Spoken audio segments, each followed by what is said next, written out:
Meow, meow, meow, meow, meow, meow, meow, meow, meow, meow, meow, meow, meow, Meow, meow, meow, meow, meow, meow. meow.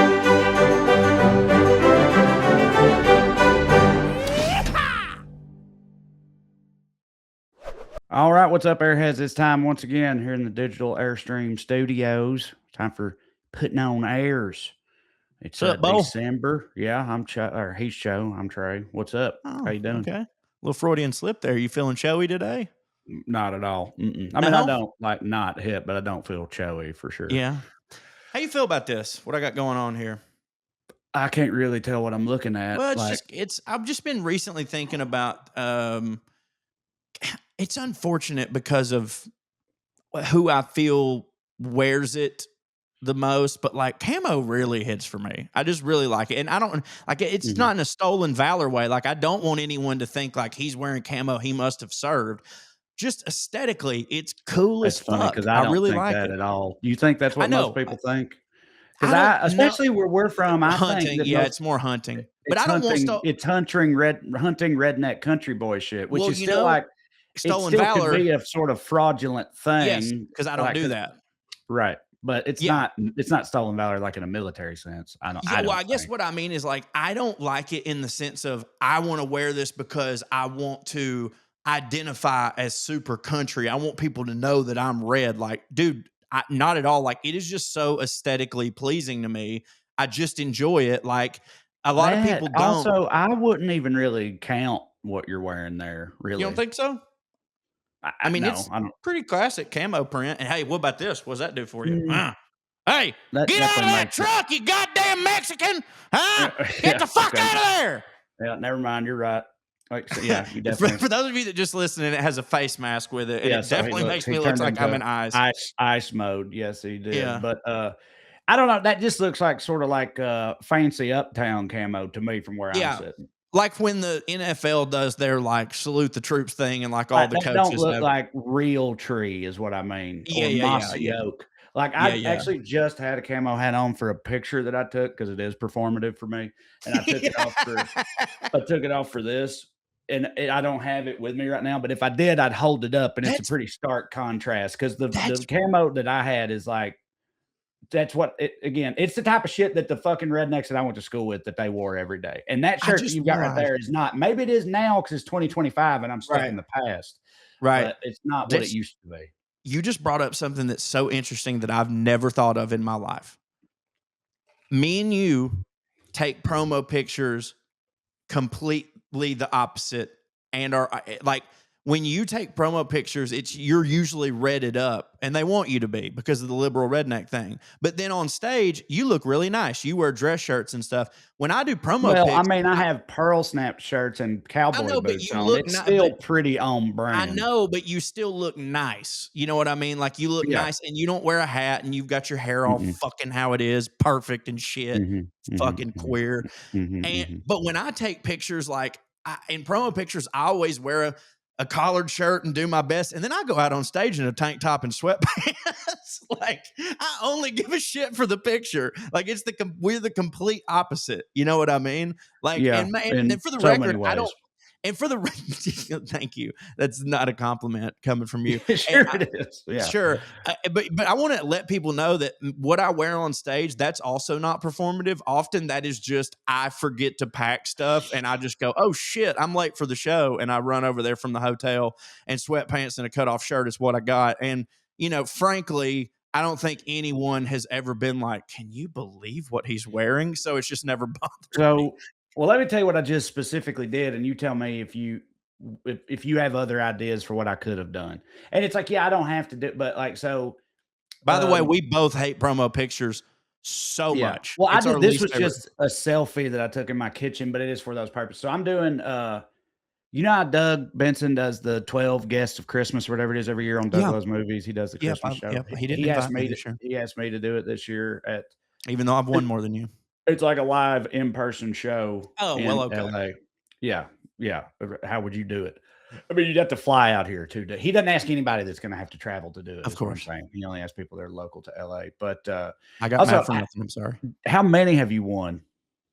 7? Okay. That's definitely more. Mhm. 6 Mhm. in a row, by the way. Okay. Well, I ask this every time. Did you best Brandon Collins in any of those No, 6? no, Okay. again, and Well, that's there's an we asterisk on it then, because every there is. goddamn time I'm on the show, I gotta go up against that Yeah, motherfucker, there is, and and that was when the streak ended, is he right. came dude, but that's It's not. all about the draw, you know? Yeah, it is all about the draw, but, yeah, but to be fair, like, dude, yeah, beating Brandon Collins, if I ever beat Brandon Collins, it truly would be an Eli Manning Mhm. Brady situation. Like, I just don't think I'm surely somebody has, Yeah, but like, probably, Sam Levine, I bet probably has done it. yeah, because like He's one of the me goats and over you, there. when it comes to like, for those of you who don't know what we're talking about, Doug Benson, and y'all probably do, because there was 4 podcasts and he was one of them. It was Doug Loves Right. Movies. Yeah, he was a very Literally, early it adopter for was sure. Doug Loves Movies, Mark Maron, The Joe Dollop, Rogan. the Kevin Pollak Show, Greg Fitzsimmons, and Joe Rogan. That was, and Mhm. I'm being serious when I say those were the only podcasts. That was it. Jimmy Pardo too. Did you Jimmy say him? Pardo, of course, of Never course. not funny. Yeah. God, never not funny. And by the way, one of the most accurate descriptions of a podcast ever. Jimmy Pardo is wakes up on fire, goes to bed on fire. But like, you go on the, like, when you, like, me and you talk about movies, that's probably wouldn't you say that's the number one thing that me and you talk about? We talk about a varied group of things, but if it was a pie chart, I'd say it like No. 7. Me No. and you, what do you No. think? Food. Racism? Food. Food. Okay. Okay. Okay. Movies is second. Probably. Probably. Okay. But my point is, like, to me and you, and to like me and you versus our group of friends, we are movie nerds who know everything Mhm. about movies. You know what I mean? But then we Yeah. step into that arena and it's Right. like, oh shit. Much like when I go on Around the Galaxy, the Star Wars podcast, to everyone I know, I am the biggest Star Wars nerd ever. And then I go on there and I'm just like, do what now? You know, what the fuck y'all talking about? And Brandon Collins be like that. Anyways, I'm He sorry I do. just took over the show. I'm excited to see you. It's his Christmas show, and I'm doing it, and he asked me yesterday, he was like, "Hey, do you have any Christmassy pictures of yourself?" And, of course, I don't. I literally don't have any. That's And funny you and texted me that.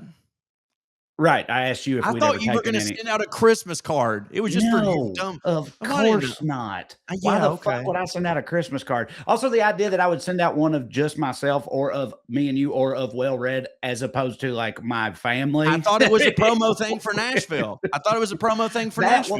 Yeah, right. Well, that would be, yeah, well, that'd be I wouldn't send them out, though. That'd just be a Well, post I I'd just make. meant like you were gonna put it on your Patreon or so. I don't know. I felt nice being included.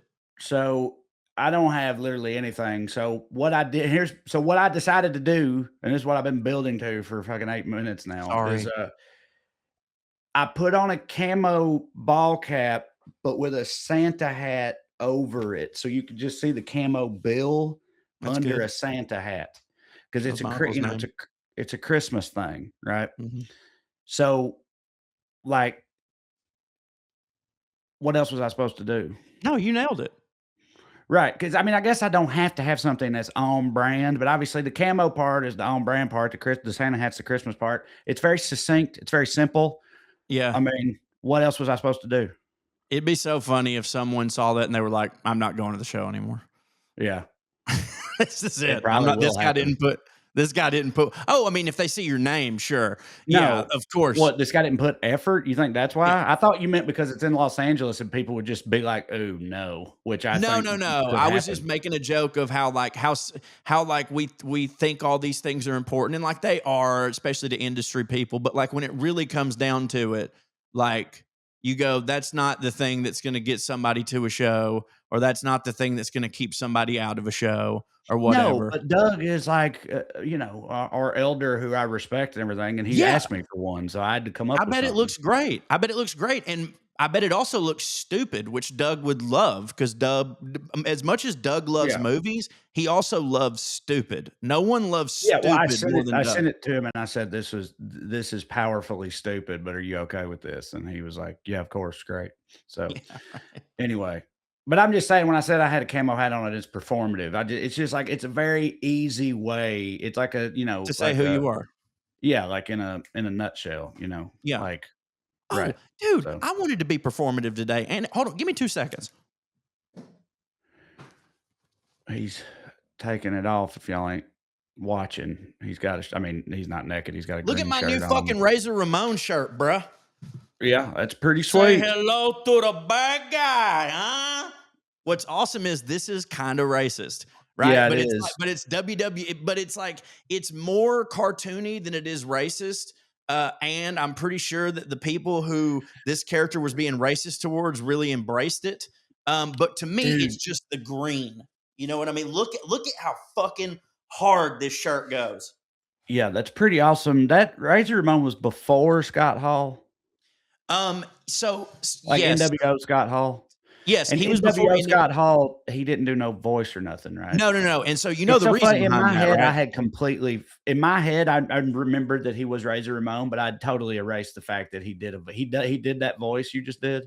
Yeah, say I hello. complete He did with I had Scarface. completely gotten rid of that. Yeah, I Yeah, get it it was a now, yeah. Scarface gimmick. Well, you know the reason that Vince, so he was before he was in WWF, before it was WWE, he was with probably those little like JCP or whatever, and he was just Scott Hall. You know, he wrestled under Okay. Scott Hall, but you know the deal with WWF, Vince is like, you can't have your name. I have to give you a name because then I own it.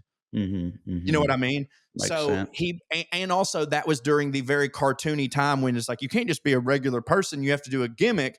And even though it'd been several years since the movie was out, Scarface was still very popular and he wanted a fucking Cuban type gangster guy. And so Scott Hall, not at all that, but I mean, dude is dark complected, got the like, you know, you still get it. It worked, and he wanted him to be Razor Ramon, and he was like, just do Scarface, and so he just came up with, you know, say hello to the bad guy, okay, you know, and you yeah had the toothpick or shit, and he Toothpick. was awesome. Mhm. Toothpick, yeah, fucking, you know, fucking, and Yeah. that about hit the He's camera. one of That was the awesome.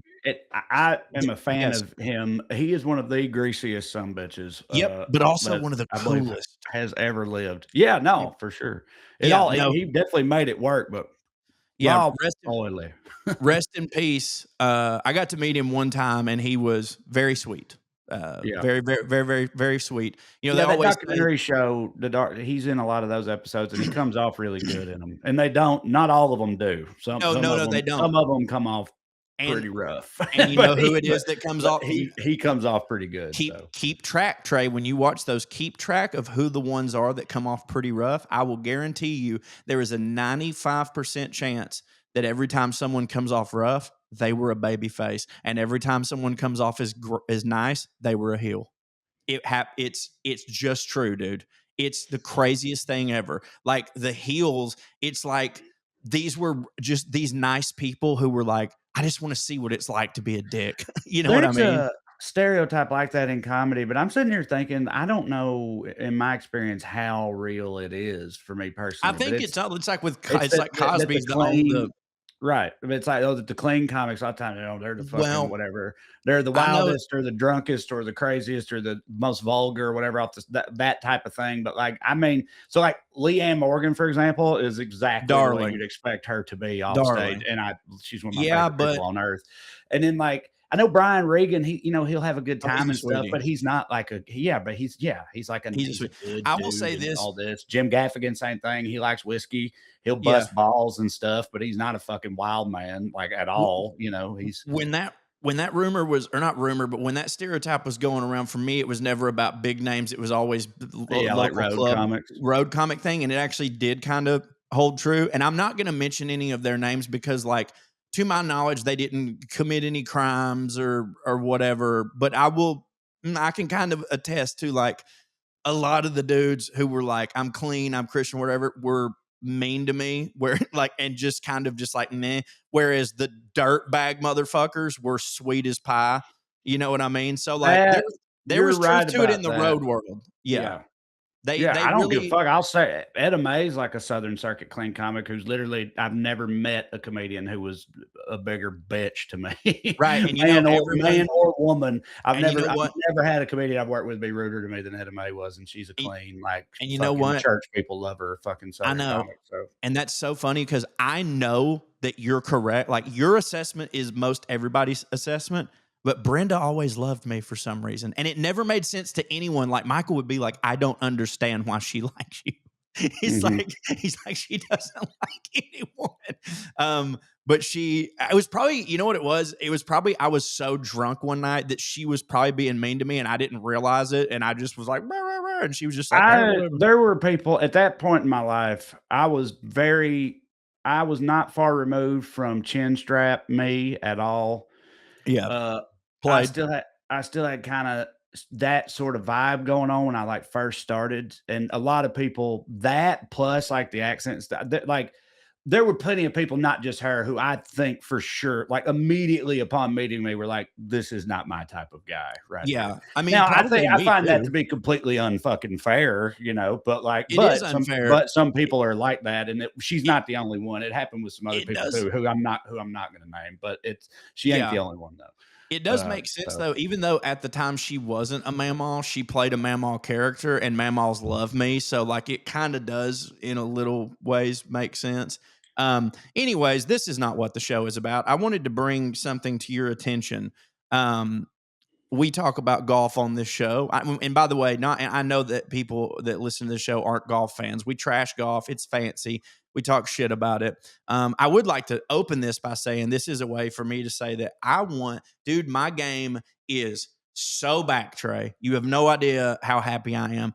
I won 2 money games in one day last Saturday. I won our fucking club points game, which by the way, this is how baller I am and how baller me and my partners are. We played in the club points game, didn't go in to check the leaderboard because we were like, fuck it, let's set up our own money game. Me and my buddy Dusty won that. I got so drunk that I had to be driven home and only found out the next day that I won the points game.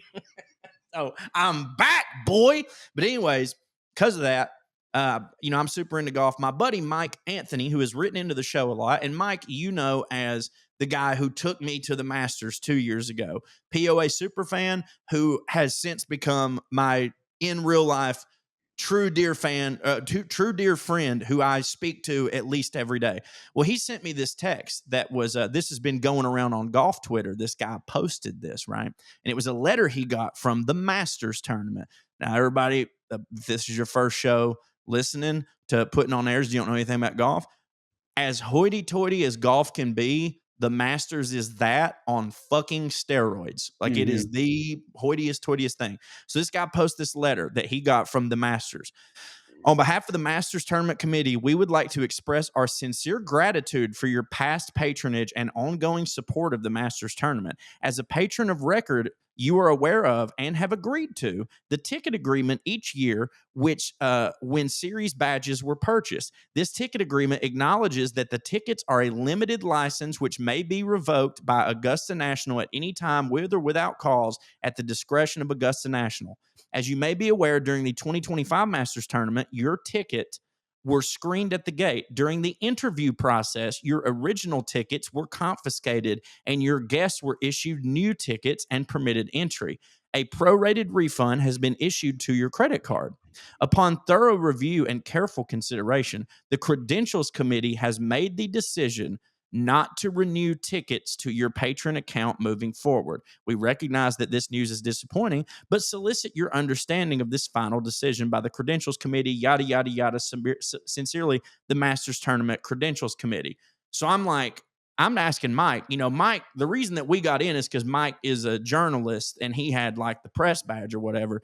And I'm sitting there looking at that like, wait, what the fuck? Like, there's season ticket holders? You know what I mean? Like, I didn't, because for years, like it's always been in order to get tickets for the Masters, unless you are super rich and just can buy them when they go on sale or whatever, you have to be put into a lottery in order. Well, actually, no. Here's what I thought happened. You get put into a lottery, and that's how they determine who can buy tickets. And if you don't win the lottery, then you just have to pay an exorbitant amount of markup money, right? That's what I thought. And which, by the way, that is what it is. But like, apparently that is very frowned upon, even though that's like the only way I thought that shit ever worked. So I text Mike. I was like, yo, what the like, give me a breakdown. Like, shit about, I was like, what exactly, what could these people have done in order to get their tickets, revoked or whatever?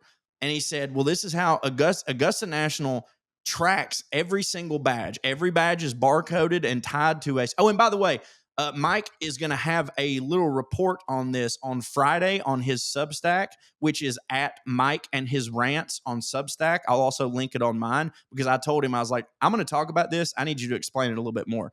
So every Masters badge is barcoded and tied to a specific patron account. When scanned, the system checks whether that person using it matches historical usage. Augusta builds profiles, who normally uses the badges, whether the name corresponds, and whether the patterns change. They cross-reference badge numbers with secondary markets, and if a badge ever appears online, even blurred, they log that account. They also monitor social media aggressively. Instagram posts, TikTok videos, Facebook photos, Reddit comments. A single posted badge or envelope can trigger a flag. Even unusual parking patterns like out-of-state plates repeatedly using the same badge holder's parking pass, even though the badge holder isn't from that state.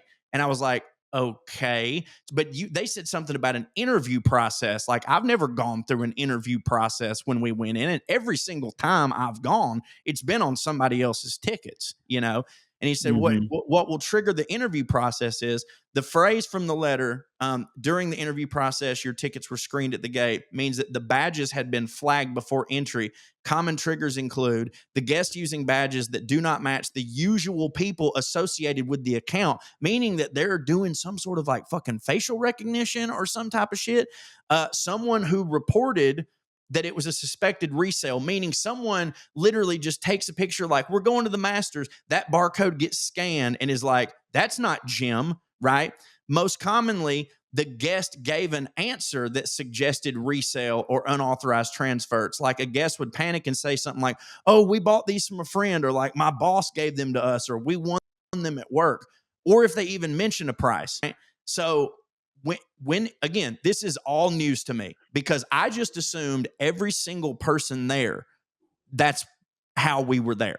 You know what I mean? Like, we got a ticket from somebody. Now, granted, Mike got 3 tickets and he was allowed to do with those tickets as he wanted to. But like, you see people all the time, they're like, shit, man, I'm trying to get tickets. Tigers in contention. I'm going to get tickets for Sunday at the Masters.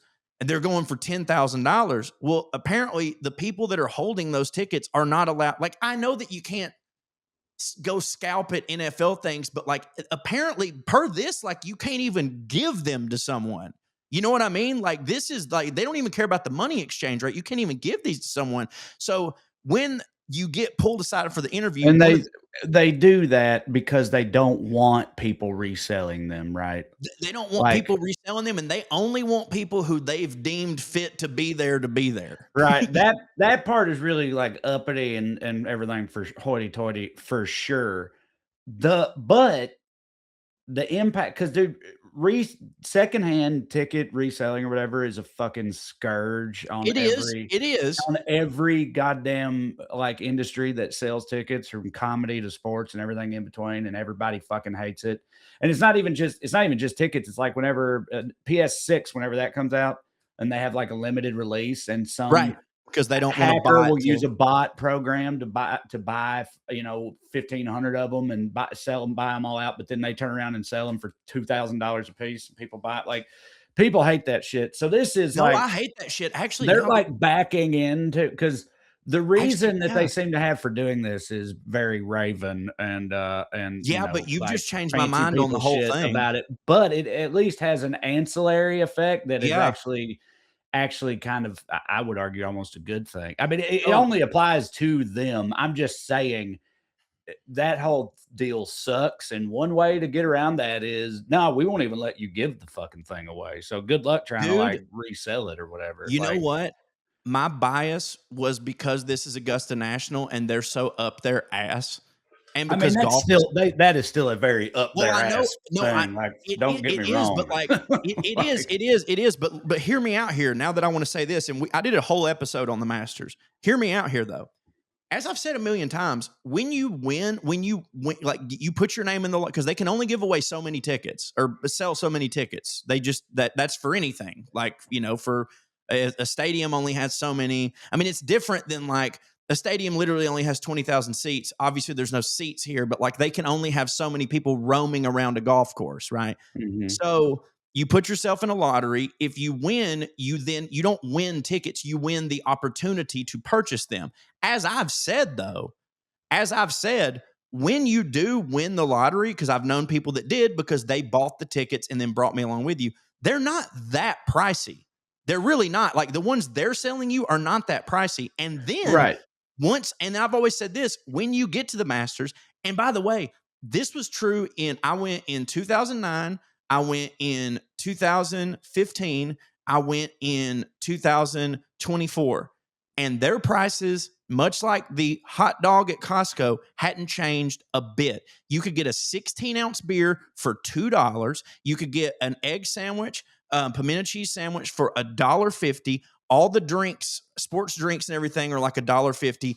So now that I'm kind of thinking about it, as much Yeah. up their It ass ain't as they about the are, money for them. no, it's not at all. Like, actually, you're right. They are doing a good thing because they're the only, like, this is a complicated system. This is probably costing them money. This type of security is probably costing them money, but they just don't want resales. And like, yeah, dude, if the And again, NFL, no. I think you are right. I think that they've fallen bass backwards into kind of a good thing, but they're motivated by they don't want any fucking unworthy trash in there yeah, is the but the reason thing is, that they do unworthy it. trash can And, win the they don't lottery. and they don't price gouge either because that's beneath them. But Right. unworthy trash can win the lottery.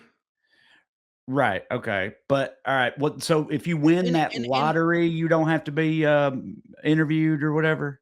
well, no, the interview takes place because your badge was flagged, which is what this says. Is that the only reason that they would ever is your badge was flagged because they have some sort of algorithm or whatever that like anytime there's an Instagram post or whatever that's got like a master's ticket on it, they find it, scan that barcode, and go, this belongs to Jim, but whatever, but this person's name is blah, blah, blah. So, like, clearly they've sold them, right? So, like, to me, though, like, again, any loser, me, for instance, can win the lottery and purchase a ticket in order to, when you resell them, like, dude, when Tiger won in 2019, some of those Sunday tickets, we're talking 20 grand, right? Well, you'd think that's the exact type of person that Augusta would want there is the person who could spend the 20 grand, not the person who just got lucky on the internet. You know what I mean? So like we're not you keeping the riffraff out. Riffraff ain't got, and I'm using a them term. Riffraff ain't got fucking 10 grand to drop on a fucking Thursday ticket. Right. Yeah. So to That's me, true. it kind of does just seem like they're like, look, you get your ticket, you come, and if you don't get it, you don't come. This is how we do. Because as I said, as uppity as the Masters is, it was founded by Bobby Jones, who was the single most purist when it comes to golf. Like you know about Bobby, right? You talked about him on the show. Yeah, Bobby, for those of you that don't know, Bobby is one of the greatest golfers to ever live, but never turned professional. And he didn't turn professional because he loved the game so much that he kind of thought that was sacrilegious to make money off of it. Like he was like but now granted, it was easy for him to say because I'm pretty sure he came from a decently well-to-do family. And also he himself was like the head of some investment firm or something. He did very, very well. So he never had to turn pro. But like, again, the fact that they've never, and by the way, merch too, like the Masters hats I got, $25. Masters. Now, some of the polos were expensive, but that was because it's like you decided to get the Peter Millar brand. If you just get the Augusta National one, you get one for $50. Well, shit, that you ain't getting one for less than that at goddamn Walmart nowadays. You know what I mean? So, like, Mhm. honestly, they kind of keeping it a buck. You're correct, dude. I think my bias was to be like, fuck them for this, but like, shit, man, they're just kind of being like, fuck Ticketmaster, fuck all that shit. Yeah. Anybody says fuck Ticketmaster hits for me. I say we take the first of 2 breaks right Okay. now and then come back right after this. Fellas, you already know what time it is. It's time to level up, and Blue Chew just dropped something crazy, and I'm talking next level championship belt gold plated energy. Blue Chew Gold is the newest innovation from the #1 chewable ED brand. This ain't your grandpa's little blue pill, baby. This is the 4-in-1 beast that's setting the gold standard for performance. We're talking 2 ingredients for blood flow to keep that wiener your wiener rocket pumping, mixed with apomorphine and oxytocin, two words that sound like some things my uncle used to love, to turn up the arousal and connection in your brain and body. Blue Chew Gold dissolves under your tongue and works in as little as 15 minutes. That means you can get it on quicker, stay in the game longer, elevation without hesitation, and no more master. Well, you get it. This is peak passion and peak performance in a single tablet, baby. Now, I'll be honest with you. I have not used the gold yet, but I can only imagine if it's more intense than the regular Blue Chew that I've been taking for 8 years. This is a absolute game changer. And also, as you know, it shows up to your door without any. It's just a blank package. You ain't got to see the pharmacy or nothing like that. It's great. All right. Forget Netflix and chill. This is Netflix and feel her butt up. You know what I'm saying? Make life easier by getting harder and discover your options at bluechew.com. And we got a special deal for our listeners. Get 10% off your first month of Blue Chew Gold with code POA. That's promo code POA. Visit bluechew.com for more details and important safety information. And we thank Blue Chew for sponsoring the podcast. Sup, y'all? Talking about sups, y'all. That's how we start. We're talking about this week's sponsor, Momentous. In the sup game, talk supplements if you're not down with the bro lingo. The lean bro, you know what I mean. Gym talk, big stuff. But it's like supplements aren't just for in the gym, by the way. It's just everyday performance, really. From cognitive to physical and everything in between. Momentous has become a go-to provider of all things supplemental for me personally. I'm a big fan of their protein powder. I say before, a lot of times the way I judge a protein powder is whether or not it turns my gas so noxious that it can clear out a 3-block radius, because that happens to me with some protein powders, but not Momentous.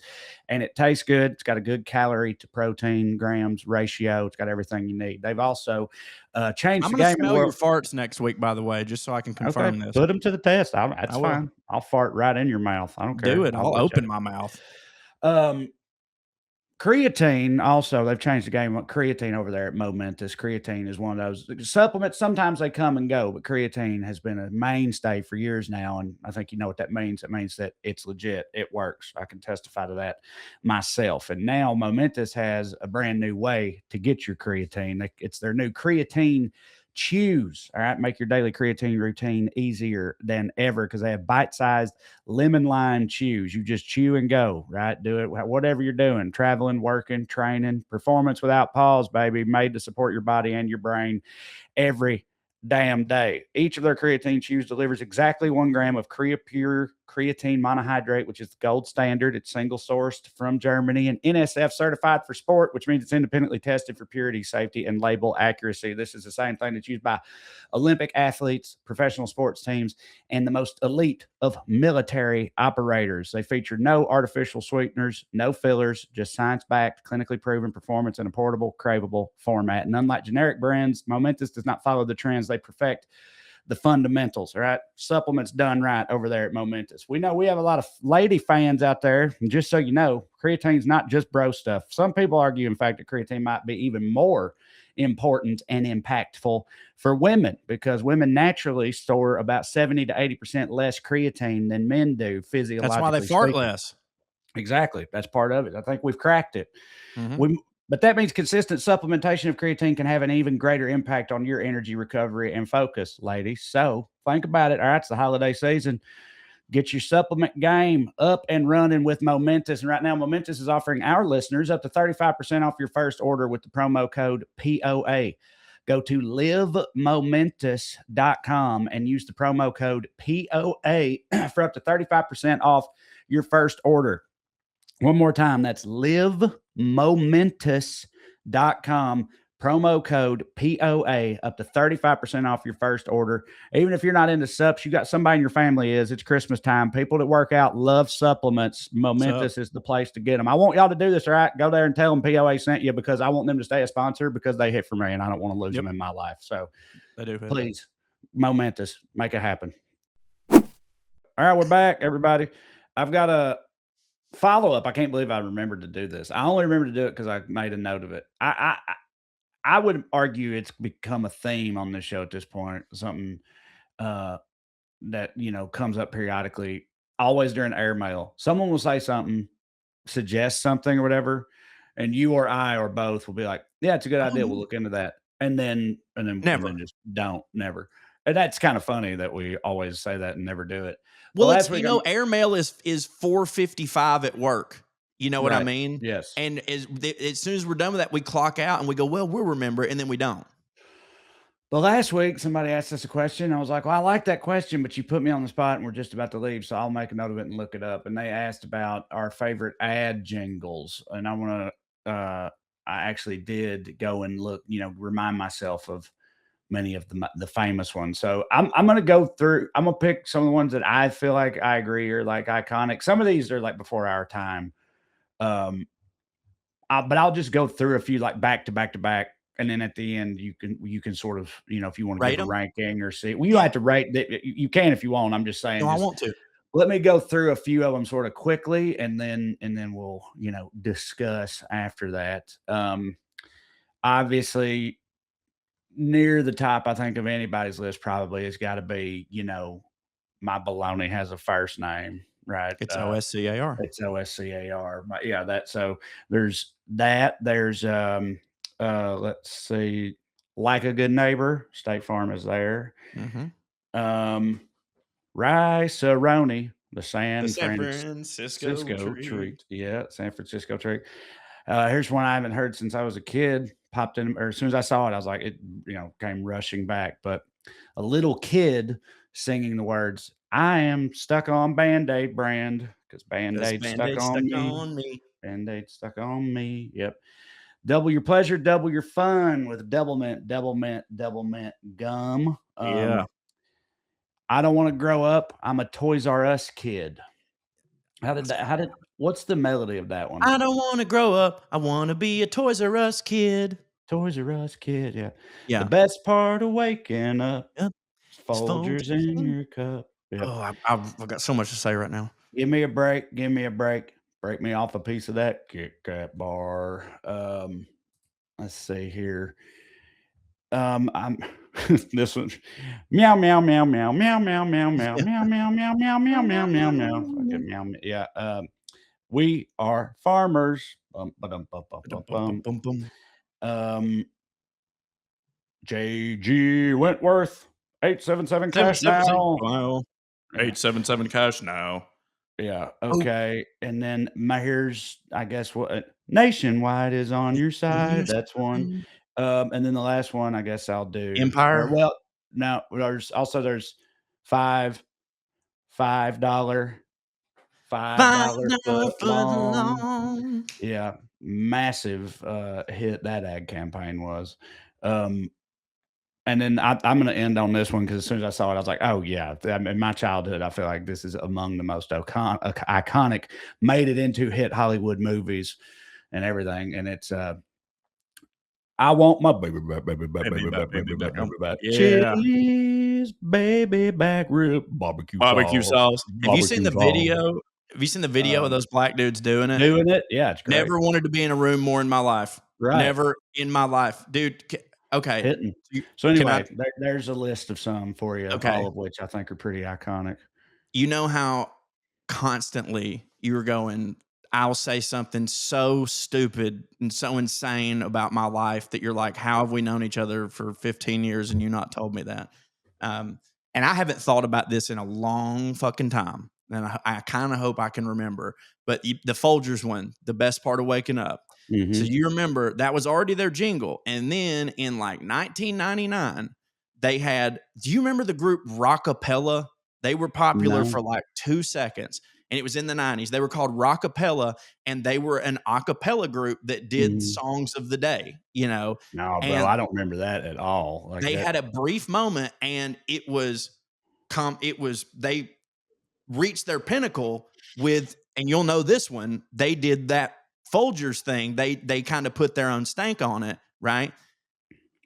And me and 3 of my buddies in 5th grade did Rockapella's Folgers jingle in the talent show as an a cappella group. Okay. And you'll remember how it goes. It was, hold on.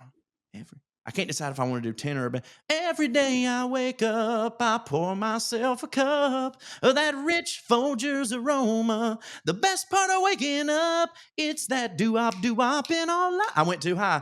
It's that doo-wop in all I do. The mountain grown aroma always coming through. Oh, the best part of waking up is Folgers in your cup. You don't remember that shit?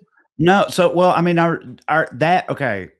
this band you're talking about did that for a commercial, For a commercial, for a Folgers commercial. They already took the best part of but waking that up. wasn't. I'm about to say that they expanded on it. Right? Most of the They commercials expanded is on it. just the best part of waking up is Folgers in your Yes, cup. and they But expanded on it. briefly, they expanded it into a larger song by that band and made commercials out of it. Dude, hold on. I gotta find this No, I Rockapella. mean, I remember the best part of It waking was up is Folgers huge. in I your mean, cup, but I don't remember the longer version or the group Rockapella. it was clearly That's big because total memory hole for it me. inspired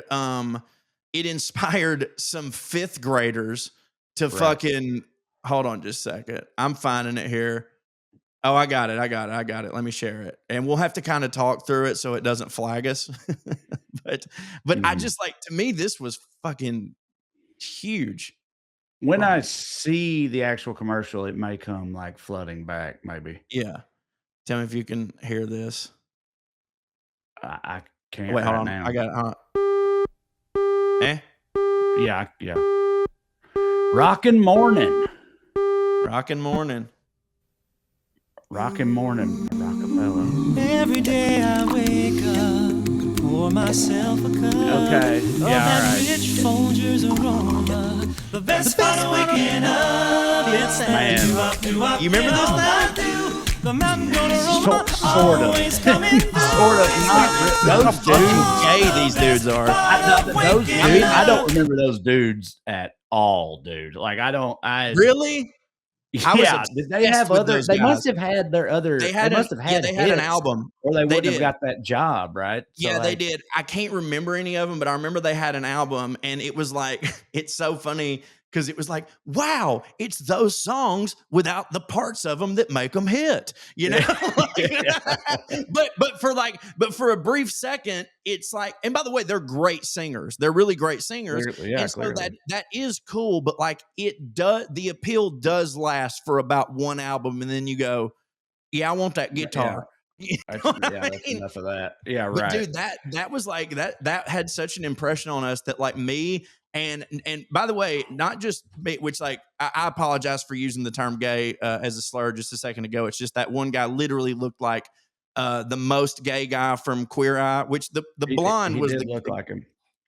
And he was the gayest one, right? Like I think if they had to rank each other, they would say he's the gayest one. It was obviously a very gay show, and I feel like he was definitely sort of like the star or the main queen. one, Yeah, he was which would stand to reason that means he was the gayest. You know, only the gayest could emerge at the end as the chief gay of that particular lineup. And in my perspective, it definitely was the long haired blonde guy. So for sure, I don't remember.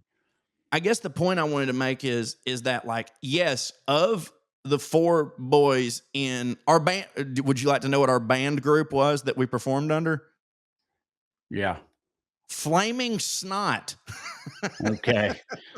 Not what I mean, it makes sense for like middle schoolers or whatever. Dude, we got dog tags made with our names on them that underneath it said Flaming Snot, and we thought we were about to be a group, and then we realized like none of us know how to play any instruments. My buddy William can play the drums now, but of those kids, I was the only one that was like a little theater queer.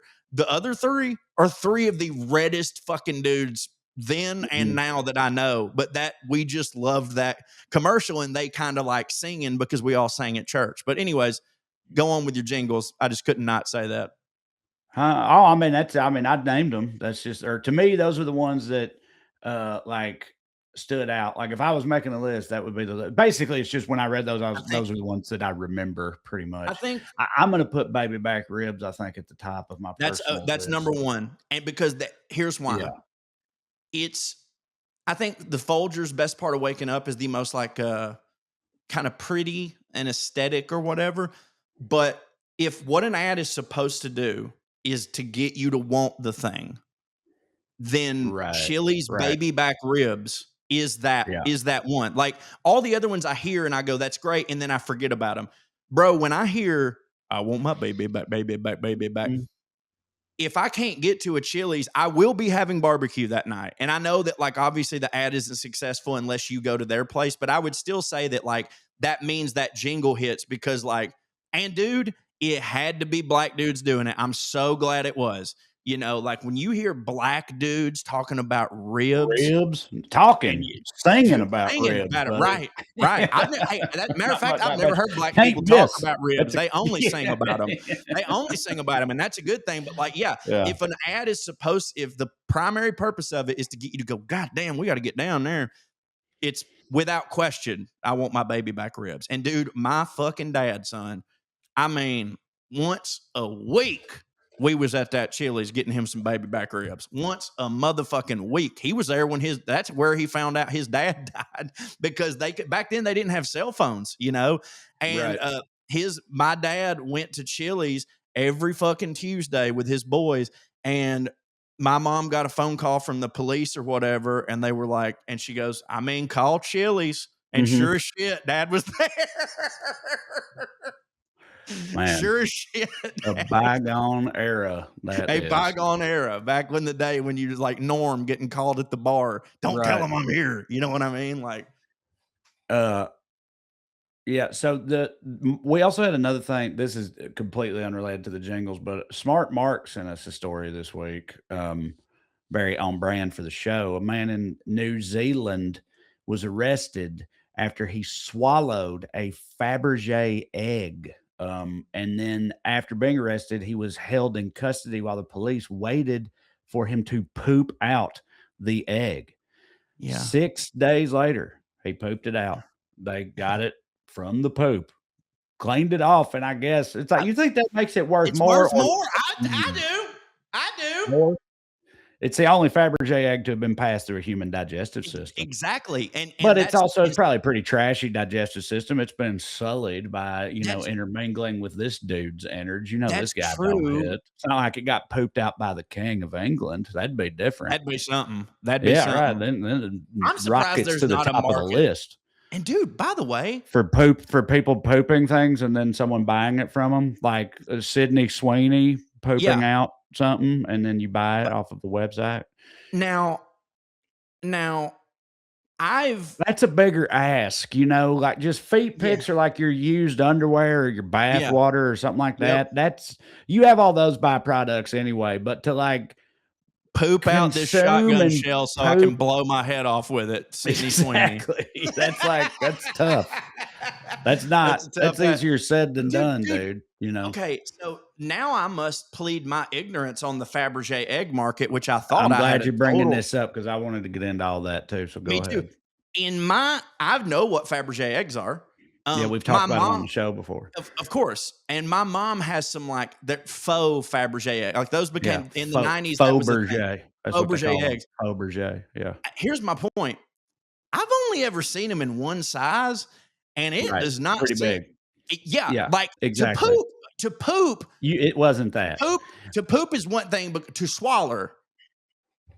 Sure. You're exactly right. It wasn't one of those. Because here's what also I thought the same thing, but then also in the story I read, it says it's a Fabergé egg valued at $20,000. And I was like, hold on. Because you can't even get technical Fabergé eggs anymore because it was a guy, Genovese Fabergé.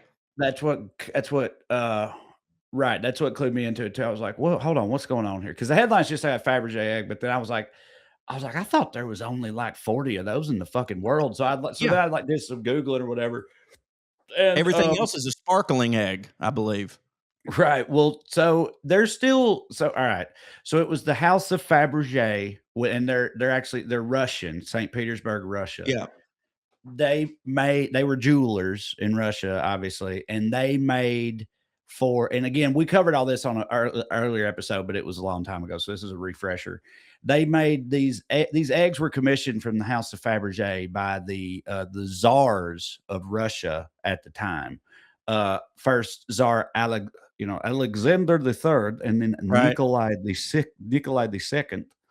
So two different, families of czars. They made these eggs for over the course of like 30 years. Yeah, 30 years. Yeah. They made in that 30 years, they made the royal family 60 eggs, I think, or 50 Mhm. something eggs. And then those are the OGs. Those are the ones that, and of those Like 50, it's like Shelby there's Mustang. like 30 something of them left that Right. like people know where they are, Right. like and that they exist and that are proven to be real. And each of those And Ben motherfuckers is worth Affleck's like character, yeah, they were tens of millions of dollars, like right. 50 plus Yeah, $1 million for each one. But because scarcity is the thing, and this is the only one that's ever been pooped out, is all I'm and to talk saying. about exclusivity, yeah, but it's not one of the OGs because what I Can't didn't be. even know was a thing. Well, no, I know it isn't. I've found out there, but they're like what I didn't even know was a thing was that the House of Fabergé continued. So Bolsheviks and all that shit happened in the October Revolution in 1917. The House of Fabergé fell amongst many other fancy things in Russia at that time. Hey, I wanna But see that years show on later, Netflix. yeah, the House of Fabergé, that could be cool. That That could could be be cool. cool because I don't know obviously I don't know the story of what happened there, but they'd be a good subject matter for it. But Mhm. because that period of Russian history is obviously fucking nuts. But that would be like a backdrop for this Well, yeah, jewelry because like, the house House thing. of Guinness, like, dude, I mean, really, the story is that time in Ireland is so insane, and also Right. the So House it'd of be Guinness like is the House going of on. Fabric because they worked for the royals. So you'd see all that Exactly. czar shit and fucking Anastasia and fucking Dude, the fucking Bolsheviks and Rasputin. all Rasputin, of course, all that Dude, stuff through the lens of the main characters being those jewelers. That would be who pretty you sweet. casting But as Rasputin? I say Jermaine Clement. okay, that's a It's a good I pull, like huh? yeah, well, I find that to be a bold choice, but I'm a big fan of his. I definitely think he could do it. I thought of Peter Stormare. I mean, matter of fact, Oh, yeah. Yeah, I he's done actually, it before. I about to say I think he's played Rasputin. Was that Yeah, in he like has a played Ra Kingsman movie? One of Yeah, the he Kingsman played movies or Rasputin in the something? Kingsman Golden no, not Golden Circle, but in the 3rd one, which was like the origin, the Which was King's just Man. The King's Man. Yeah, Yeah, the right. King's Man, Right. he He's did play Rasputin in Ras that. well, so and obviously he can do that again because Dewey Crowe No, played I Charles wouldn't have him do Manson's it wife. again. I just he popped in my head, but then I was like, "Oh, wait, he literally did that already." Yeah. But yeah, but he got that whole, anyway. Well, prosthetics, I'm trying to think of who else I would pick. it's Jermaine Clement, son. I mean, dude, okay. What look, he hits for me real hard. I'm not making the automatic connection of like this is a clear-cut choice for Rasputin that you are with Jermaine Clement.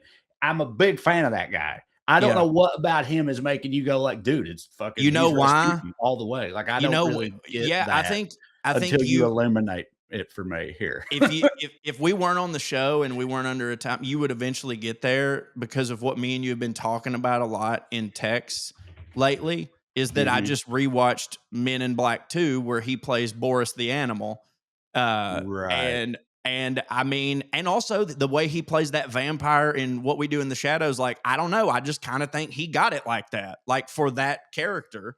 I think he could. I think he could pull it off. Like he seems, I mean, and like obviously, if it was a comedy, he's the number one choice. But I think he could do a dramatic.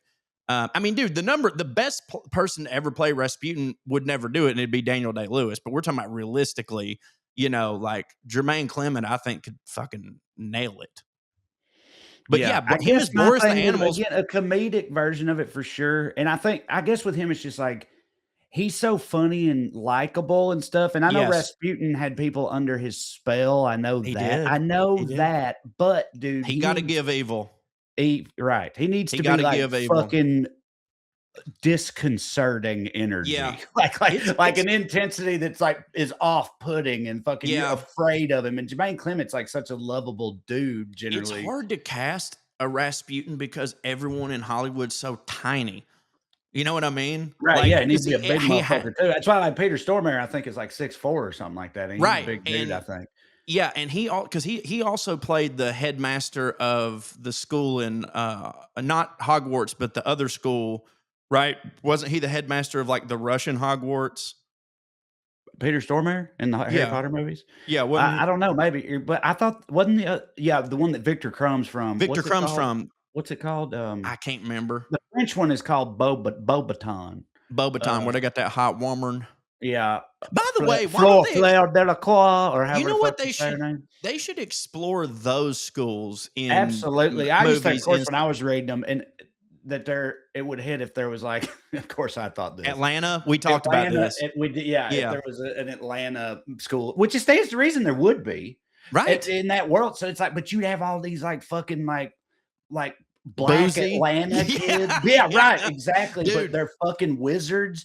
But also, like, that would be fire, dog. Think of in that world where Boozy is a muggle and he finds out about wizards, just Oh his my reaction. God, bro. Bro, that'd be the funniest shit. That'd be the funniest shit I've ever seen. Did you see that he did an interview? And by the way, I thought he was about to take it to a super like homophobic or transphobic place, but he literally like not Boozy. well, and by the way, he be like that. I'm not sitting here saying, I'm saying I was surprised that he didn't. He very much do be like that. But Boosie, he sort of just pled his ignorance. Like, I didn't know that was a thing. Like, he didn't know that hermaphrodite was like an actual thing.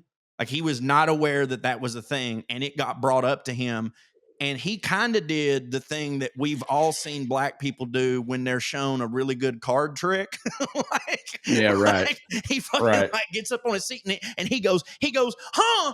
They got a pussy and a penis. Huh? Yeah, right. Come on. And then he goes, wait. That's an alien, dog.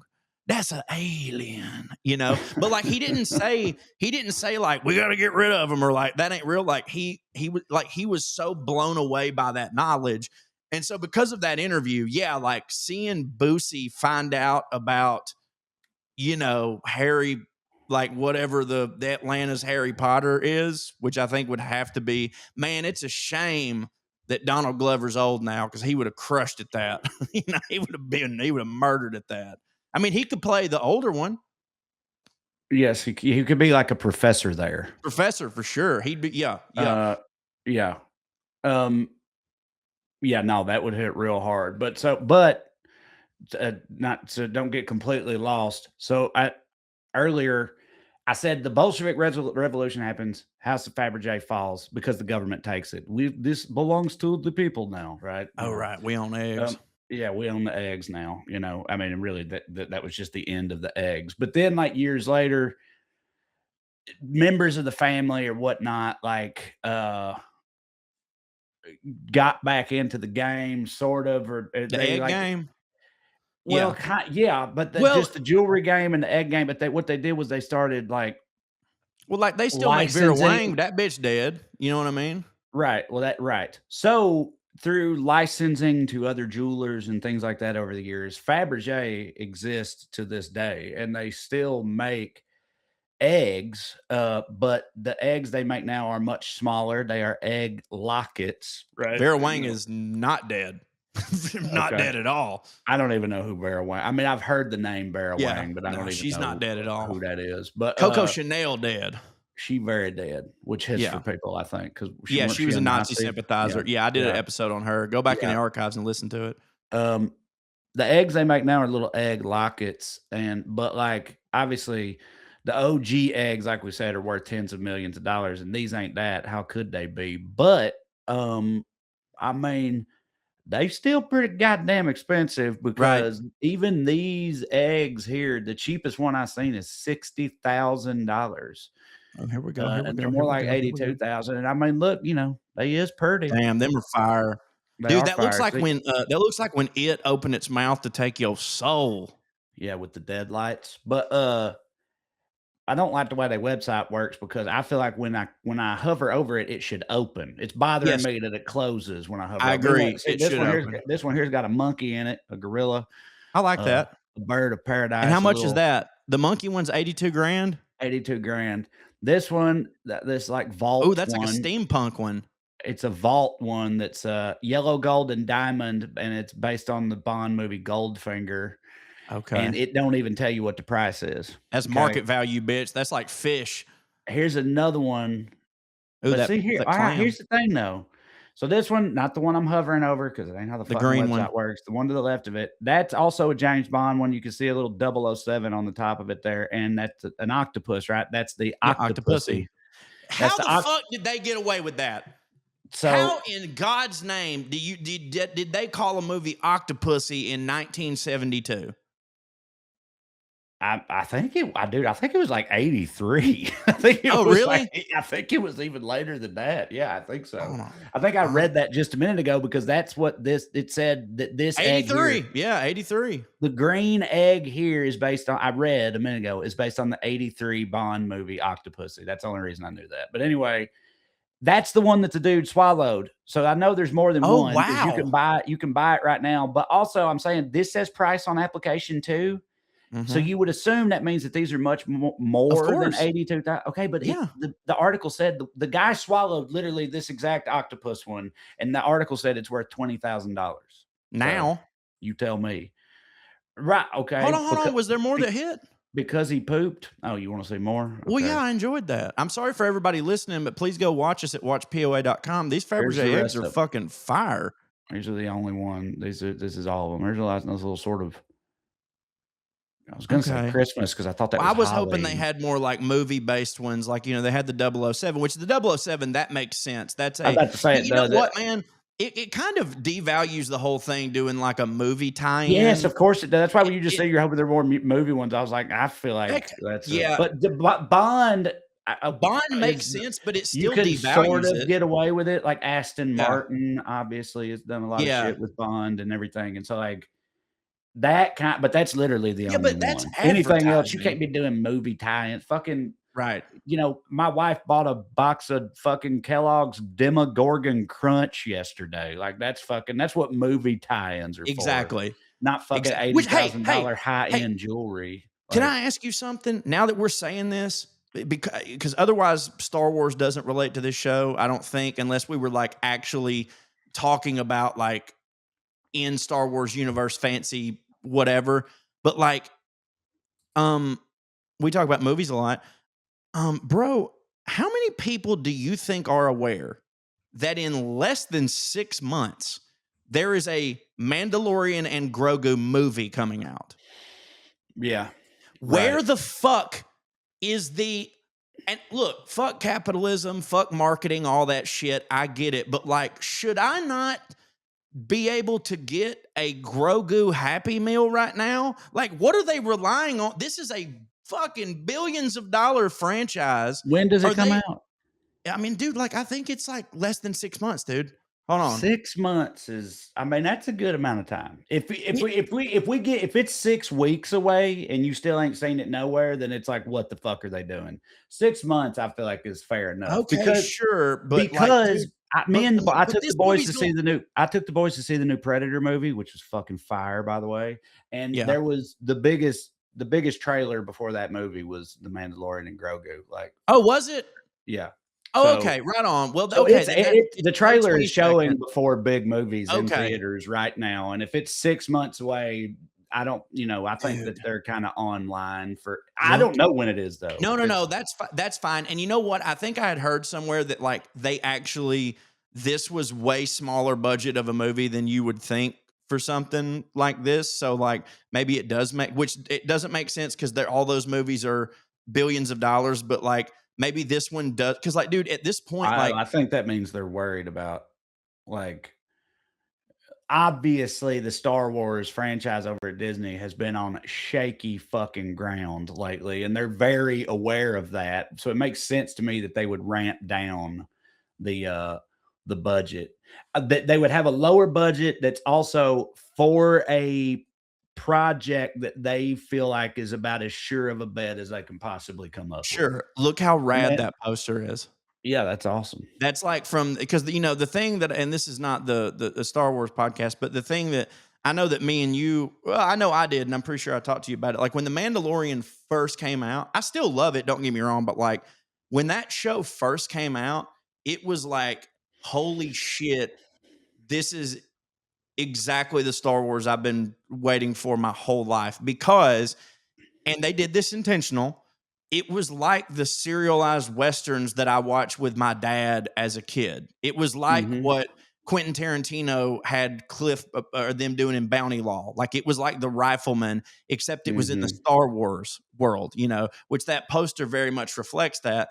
But I guess you're correct. Like 6 months is a long time, but like in my brain, I was thinking that they were just like, well, we don't want to spend a lot of money on budgeting. We're just going to rely on the star power of Pedro Pascal, and we're going to rely on the internet, talking about it or whatever. But like, I don't know. But dude, what about the Ryan Gosling one? When's the last time you heard some shit about that? No, Project Hail Mary? No, the Ryan Gosling Star Wars movie. Exactly. Okay. Yeah, hold on.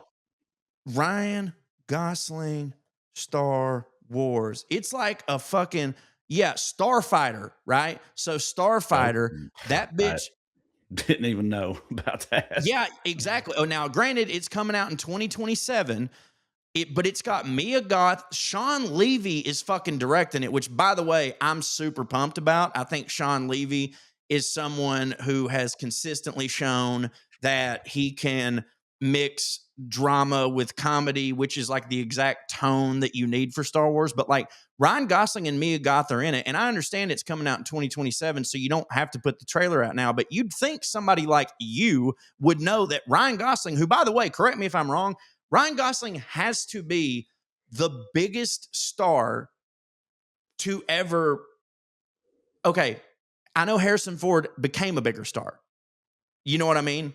But Ryan Gosling is the biggest star to enter the Star Wars franchise at how big of a star he is. Inarguably, right? Definitely. Like the only other argument would be Liam Neeson, and like that's or Ewan McGregor or Pedro Pascal. None of whom are bigger stars than him. Right. Ewan McGregor at the time, like, he was whatever, but he'd come off Train Spot. But like Ryan Gosling is like as A-list as it gets. There's never been someone who was at the top of the A-list who joined the Star Wars franchise, because this is Jimmy Smith's erasure is what this is. That's fucking hilarious. But but I mean, Samuel L. Jackson is like a that's true. That's true. Actor guy, or not character, but like supporting actor guy. He wasn't the lead. I know. I'm saying, but you're correct. Maybe no one who's a more recognizable actor alive than Samuel L. Jackson, and he came in midstream as Mace Windu. I agree. So. No, I agree. I'll agree with that. And that was 99. Samuel L. Jackson has kind of been as big as ever since 1996. So like, I agree with that. 94, I think. 94, Pulp Fiction. That's when Pulp Fiction came out. Yeah, you're right. Okay. But I do think there's a caveat to this. He's the lead in this movie. I'm not saying you should already seen the trailer, but you should know that Ryan Gosling and Mia Goth are starring in a Star Wars movie, and you fucking don't. I know this isn't the Star Wars podcast. I don't know how. We got here because of the Fabergé eggs. That's fair. That's not my fault. Well, let's take our second break, and I want to get into something you've almost brought up a couple times, sort of. Y'all, the guys at True Classic started with a simple mission to bring premium, comfortable clothing to the masses, because looking and feeling great should not come with a designer price tag. And clearly, people agree, with over 25 million shirts sold to 5 million customers and more than 200,000 5-star reviews. What is it? A book written by me and Trae? My God. True Classic has become a staple in closets everywhere. And by the way, mine too. I actually just got through packing 3 True Classic shirts in my suitcase, because I'm going on my first in a long time road trip. I'll be in DC this weekend with my family for my birthday, and I want to look good. I also, of course, I booked a show on my birthday, so I want to look good on stage. So I got my black True Classic tee, because it makes my chest look good, even though in reality it doesn't. It makes my belly look small, even though in reality it is big. So maybe you could say their whole thing is, hey, we're fabric that lies, but like that kind of hits, because it's really good fabric, by the way, very good quality, premium comfort. They also have stuff for kids and women now. So not just fat tubs like me who want to look good, for everybody in the family who wants to look better. They're fitted where they need to be, and they feel incredible. And I've been wearing them for a long time now. And I can tell you, every single time I get a compliment on how I look, I'm wearing a True Classic shirt. So skip the guesswork and the overpriced designer stuff. Give comfort, give confidence, give True Classic. You can find them at Amazon, Target, Costco, and Sam's Club because they hit, sure. But what I'd rather you do, what Trae would rather you do, what we would rather you do is head to trueclassic.com/POA to grab the perfect gift for everyone on your list. That's trueclassic.com/POA. Make it hit, bay. All right, let's talk about this week's sponsor, one that I am truly passionate about. In fact, HelloFresh. If you've been a denizen for the Skewniverse for any amount of time at this point, you know that I'm not blowing smoke with that. I've been singing HelloFresh's praises since day one of the saga. I myself have been an every week subscriber to HelloFresh for nearly 10 whole years at this point. And ain't no BS. I love this stuff. It's like something that changed my my daily routine immediately for the better, and I never looked back. All right. So you probably heard of HelloFresh at this point, whether it's from me or from elsewhere, because in that time, they have become the number one meal kit in America. They make home cooking easier because they get chef crafted recipes with fresh ingredients and they deliver them straight to your door, making it as easy as pie, baby. But this fall, they're serving up even more to love because you may not realize HelloFresh has not been content to sit idle at the top of the mountain. No, they continue to innovate, expand, and improve. They're bigger, healthier, and tastier than ever over there at HelloFresh. They've doubled their menu, more than 100 options to choose from each week. Sometimes I get almost paralyzed with hits in there. It's hard to choose from. They all look so good. They got new seasonal dishes and recipes from around the world now. Wild stuff. I've said before, I don't think my country ass would have ever even heard the words halloumi grilling cheese. I didn't know you could grill cheese. I knew you could make grilled cheese like a sandwich. I didn't know you could take a block of cheese and grill it and it would hit. Sure enough. But HelloFresh taught me that, right? They've expanded my culinary horizons, and someone who's a hobbyist cook, I very much appreciate it. They've got healthy options too. You can sort by, healthy choices over there. And they've got more than 15 high protein recipes each week. They also have like veggie forward recipes for the grazers in your family. They'll help you eat greener. They got steak and seafood recipes every week you can choose from that come at no extra cost. They have 3 times as many seafood options per week now than they used to. And because it's fall right now in wintertime, they've got classic cold weather options for you, like a classic beef chili or a honey glazed pork tenderloin, right? They're always switching it up on the produce front, everything from leeks to broccolini to Italian eggplant, you name it, they've got it. I genuinely have been using this for a decade. I have no plans on stopping anytime soon. I am a big fan. I really cannot recommend it enough. So the best way to cook just got better. Go to HelloFresh.com/POA10FM. That's POA10FM. That stands for, here it comes, 10 free meals. That's the FM. 10 free meals. He's on the radio, Trae. That's right. Well, the newfangled radio, the computer radio, but that's right. The FM here stands for free meals, 10 of them. POA 10 FM to get 10 free meals plus a free breakfast item for life. I said for life. That's right. 1 per box with an active subscription. Free meals are applied as a discount on your first box, and new subscribers only varies by the plan you choose. That's HelloFresh.com/POA10FM. POA10FM to get 10 free meals plus free breakfast for life at HelloFresh.com. There you go. Let me say one thing. If all HelloFresh had ever done was taught me about the existence of bulgogi bowls, say that 10 times fast. Bulgogi bowls. I would sing their praises forever, and I thank them for that. So yeah, hit them up. Hey, Trae, show them that little thing you got right there. Look at. Oh, you mean this? You mean this fancy futuristic sci-fi wallet there? Yeah, it's great. It's way better than that last one you had, which was like sitting on a briefcase filled with donut receipts and whatnot. Have your lower back hurting from sitting on a brick all day. It's no good. And also that one's sleek. It looks like you're in looks like you're about to be scanned into work in Minority Report or something like that. You know what I'm saying? Ridge, by the way, just took their game-changing wallet and made it even better. Say hello to Ridge 2.0. This is the most refined version of the Ridge wallet. They've been perfecting the wallet for 12 years, by the way, and everything is better on Ridge 2.0. It's 10% lighter because every gram matters in the Ridge Wallet 2.0. They found the perfect balance. They made it more modular with improved cash straps, money clips, and the AirTag attachments, which is really important for me because I lose stuff all the time. Improved surface design with tonal logos and matching. You can get NFL teams on there. Hey, matter of fact, get a Titans logo on there, and you know that nobody's ever gonna steal your wallet. You know what I'm saying? That'd be awesome. All Ridge wallets have a new industry-leading built-for-life warranty, so even if your wallet is lost or stolen, they got you covered.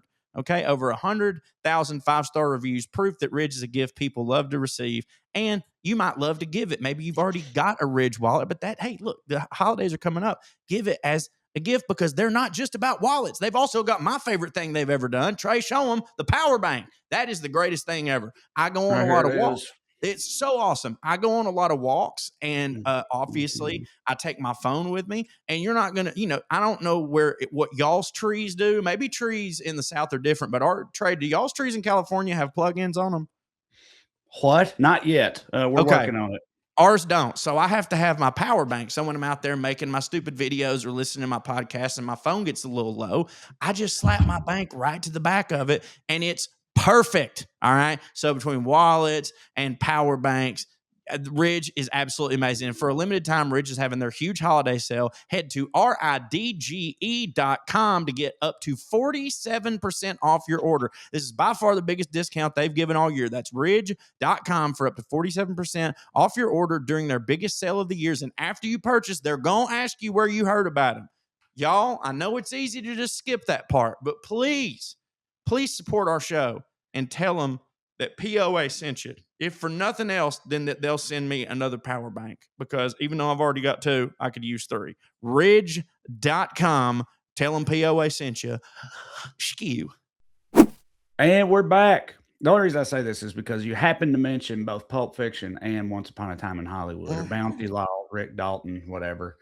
Big news this week in the world of big Hollywood stars is that Quentin Tarantino decided to just fucking say the gloves are off, come out swinging, talking shit on at least 3 noteworthy Hollywood actors. I feel like the most famous of which to me is Owen Wilson, then also Matthew Lillard, but most notably to everyone apparently, Paul Dano. That's the one that he got the most shit, or Tarantino as he should have. Shit. Well, I meant Dano's the one that Tarantino gave the most shit to, is what I was saying. And the one He's that also people the one reflected that people the most. Because, dude, I didn't even hear about Owen Wilson or Matthew Lillard until y'all brought it up, because the headlines were just he slams. Actually, you know how I heard about it was the acting community rallying behind Paul Dano. Like every post I saw was like an actor going, "Fuck Tarantino, Paul Dano's the man," and I was like, "Oh no, what happened?" So anyways, go on. Yeah, well, he was I guess he was on Bret Easton Ellis's podcast and just was on this whole tirade about how There Will Be Blood could have been one of the greatest movies ever made if Paul Dano wasn't in it, because Tarantino said Paul Dano is the weakest actor in all of SAG. Now, to me, all of SAG, that is so crazy. That is the craziest statement I've ever. Weak is a weird word to use when talking about that movie, because that's kind of part of what that character was. Yeah. So he's supposed to be like that. So what he says, part of the full quote that I'll paraphrase is he's like, "Yeah, this movie's supposed to be a two-hander, man. It's supposed to be a two-hander, and it's not a two-hander because Paul Dano." And I'm like, I'm sorry, did Paul Thomas Anderson tell you that it was supposed to be a two-hander? Because I'm pretty sure it's a Daniel Day-Lewis vehicle and Paul Dano is playing a supporting character and he does it very well. What the fuck do you mean? Are you just making shit up? Are you just upset because people are talking about one battle after another and how awesome it is, and you still don't have your idea for your next movie and you're just a little jealous? Why would he? But Paul Dano ain't got nothing to do with one battle after another. But I know that. I know that like PTA directed him taking PTA down a peg on that. Like, dude, also him saying like it could have been one of the greatest movies ever. Bro, everyone but Quentin Tarantino thinks it is. You know what I mean? Okay, but here's what's even more weird about it. Have you never heard him talk about There Will Be Blood before in any other capacity? Never. No. Listen. I try my best. Aside from his book where he was talking about 70s movies where I'm like, I'm so far moved. I love Quentin Tarantino's movies so much that I try my best to just not listen to a word that motherfucker says. because I know how it goes when your heroes start giving opinions on stuff. Yeah, but that's what's weird about this happening this week is because he's not otherwise ever been like that. No, you're kind of right. Tarantino has talked about movies ad nauseum for years, dude, and he don't do this. And I'm saying I have watched at least 3 different YouTube videos that were about, and before this, I'm talking about just randomly algorithm reasons that were nothing. It was 20 solid minutes of Quentin Tarantino just talking about the one movie, There Will Be Blood, and it's nothing but effusive praise for the whole thing the whole time. Now, I don't remember if Paul Dano ever came up one way or another, but if he feels that strongly about it, it's weird that every other time he's gone into detail about this movie, it's weird that he wouldn't have ever said until now, except for this guy, because he doesn't do that. He just praises the movie for 20, kind of. What? Not personal. First, what the fuck do I know? Pure talking out of my butt. I've seen a lot of people say, it's like, look, all this is. You know about this part, right? The political part, right? He live in Tel Aviv. Apparently, he's married to an Israeli woman and lives in Israel, right? Which I didn't know any of that. I know that the only reason I know this is because I saw a bunch of people harassing him in a bar or coming out of a bar in Tel Aviv or whatever. And which, for the record, I don't give a shit. That's fine. You know, but that's when I found that out. And I was like, oh shit, he lives in Tel Aviv. And I was like, I didn't know that either. I was like, what a weird. That's like moving to New Orleans during Katrina. You know what I mean? Like, what a fucking weird thing to do. Am I wrong? No, I definitely think it's an odd. But I read that also that he's married to a woman who's literally from Israel. Okay. So, is Paul Dano Palestinian? And I didn't know that. He's not Palestinian, but I guess he's been on a big Free Palestine thing, okay. Recently or whatever. There you go. That's what everybody else is saying is there you go. I don't know if that's true or not. It could be true that like maybe Dano said some shit, Tarantino, like privately or something. They're like, he was like, hey, dude, you know, fucking whatever. And then somebody doubled down. Well, who the fuck knows? All I'm saying is I've seen people say Tarantino is currently associated with the nation of Israel, at least on a personal level. Jesus. And Paul Dano is pretty outspokenly pro-Palestine or something. Now, I have no idea, but it kind of makes sense. All I'm also saying is I myself have listened to probably in total at least an hour of Quentin Tarantino talking about just the movie There Will Be Blood. And Dano never got mentioned. Never said a single bad word about any aspect of that movie, including Paul Dano, until this week. And I just find that to be odd. I feel like but here's the other theory that I'll say, and then you can tell me what you think about. The other theory I've seen people posit, and I put this in our text thread earlier, because obviously everybody's just speculating, but it is out of character for him. People are like, where the fuck did this come from? Plus, it's weird because no one else feels that way about Paul Dano. Paul Dano hits for everybody. So, like, as an actor, everyone acknowledges like this he's a darling. Right, exactly. So it's weird all around. So there's the Israel theory, and the other theory I've seen people say or posit is that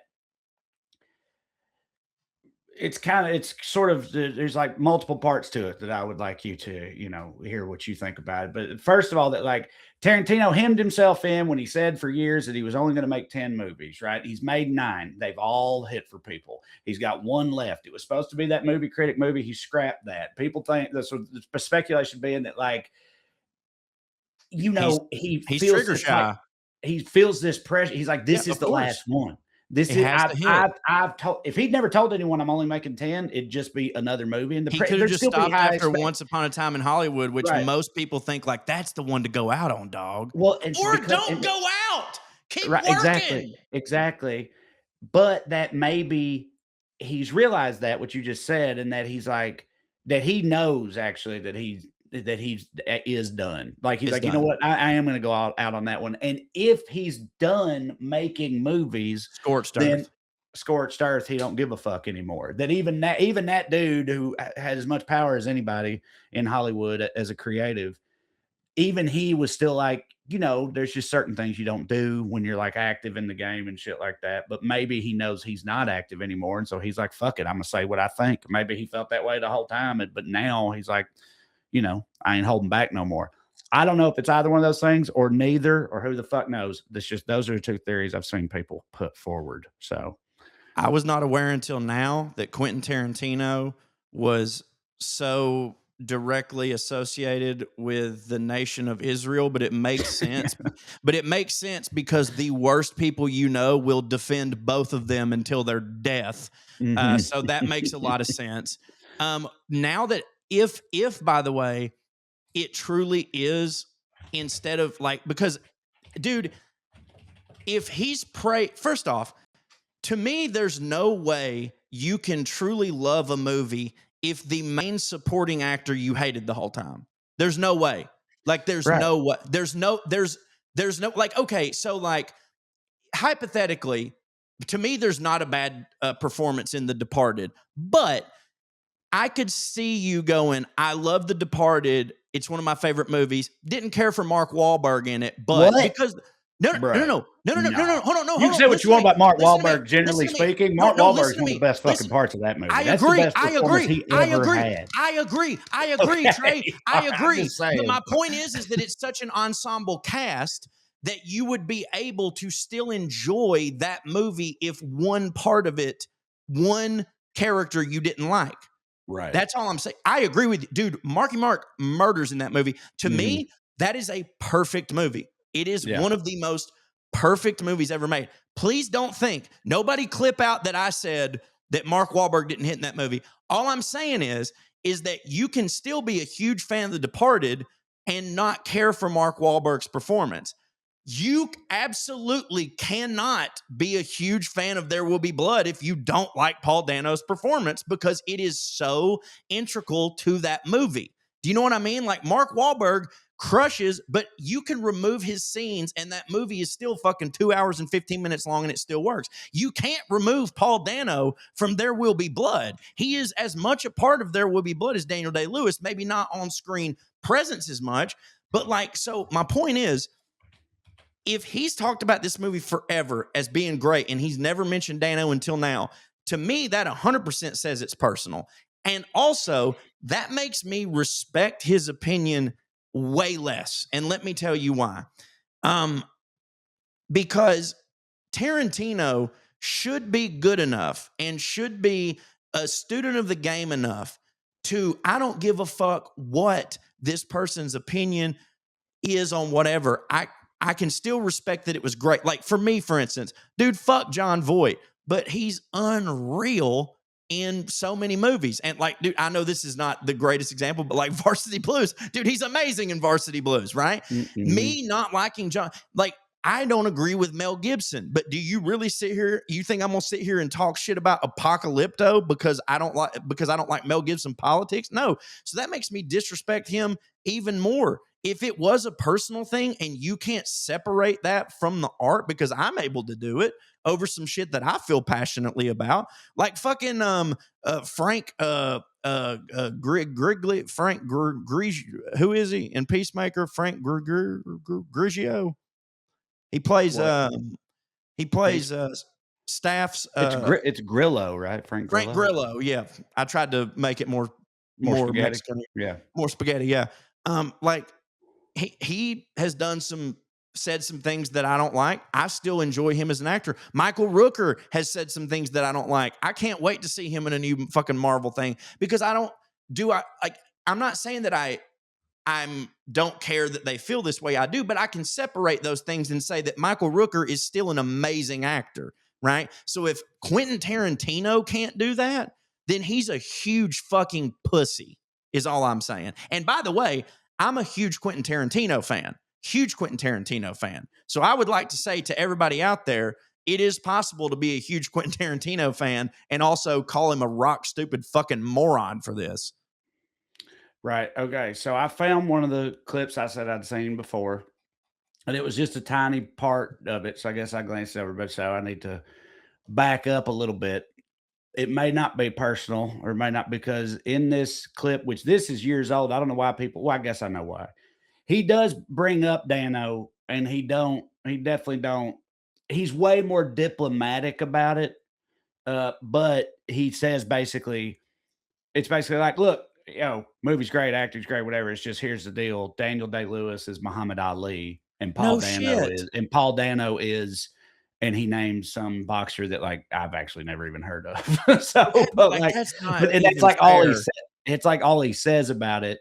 And it's the type of thing where it's like when I watched this video originally and listened to that, it's one of those things where it's like you just said, I guess I was like, well, yeah, I mean, fuck who, Yeah, that's not fair. Daniel Day-Lewis is but he like, did kind of throw a little bit of shade at Dano even then. So I guess he has always thought that, to be fair to him. So maybe it's it isn't personal at all. He well, just dude, but is. He just you sits know, around. man, He's only stewed more on how much he don't care for Paul Dano, I guess maybe. But I know that everyone's entitled to their opinion, and by the way, Quentin Tarantino, when it comes to film, is more entitled to his opinion than I am. He is a cultural touchstone. Obviously, he can have these opinions, but to me, unless someone has personally wronged you, it is just sloppy to do shit like that. It's unprofessional. It's mean, and it's like it's like, to me, it's like Quentin Tarantino's clearly.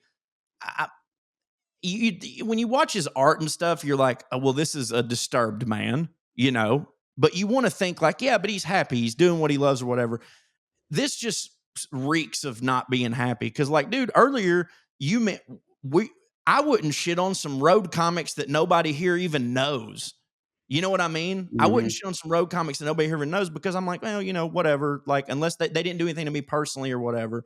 Like, it just doesn't make any sense. And also, like, it's Paul Dano, dude. Like, everybody loves Paul. I mean, there's some chuds that didn't like his take on the Riddler. I loved it because I thought it was very different and unique. But like, dude, Dano's a darling.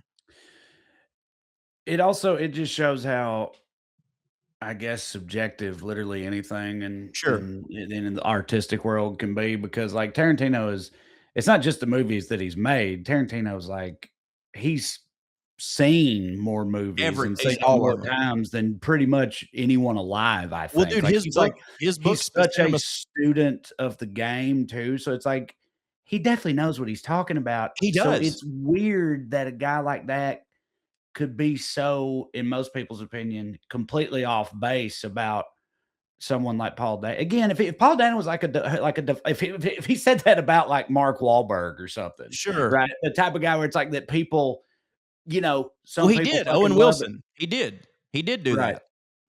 Because, like, right, a lot of people have said that about Owen Wilson, like he's the same. Wow, wow, he's wow.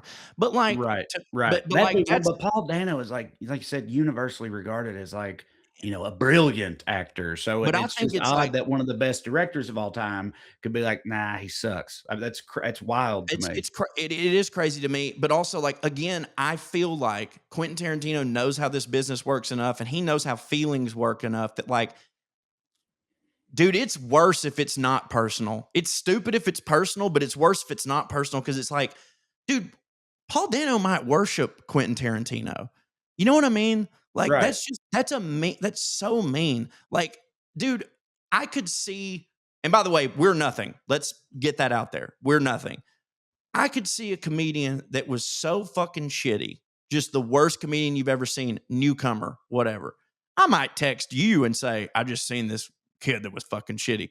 But in no way would I ever go on a podcast and talk about that because, A, what does that do? What does that do?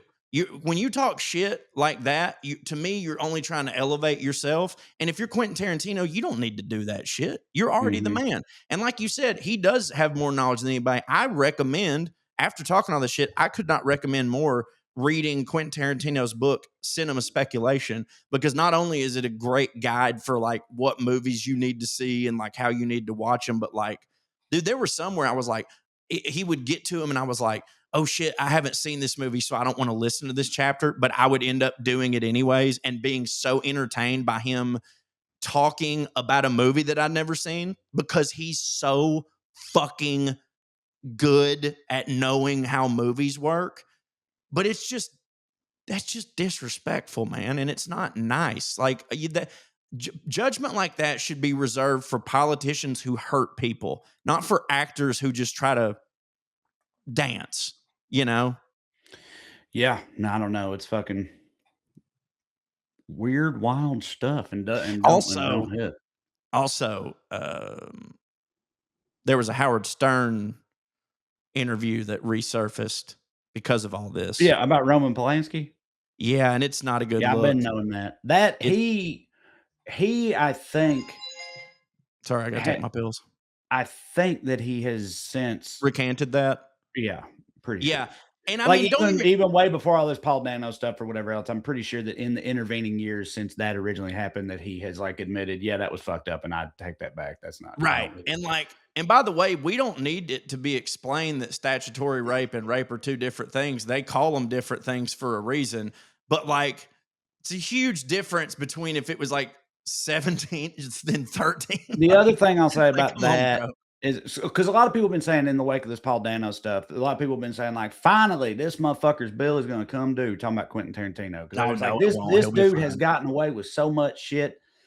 And, obviously, a lot of people of color and stuff have been like, "Yeah, can we now admit that the fucking a lot of the shit is weird with the N word and his fascination with it and all that stuff?" And then the people talking about how he choked Diane Kruger, he put Uma Thurman in a fucking like car scene that she didn't want to do and almost fucking killed her or something like that, and all that. And but also the Roman Polanski interview that you're talking about, the Roman Polanski thing in particular. This don't excuse him, but like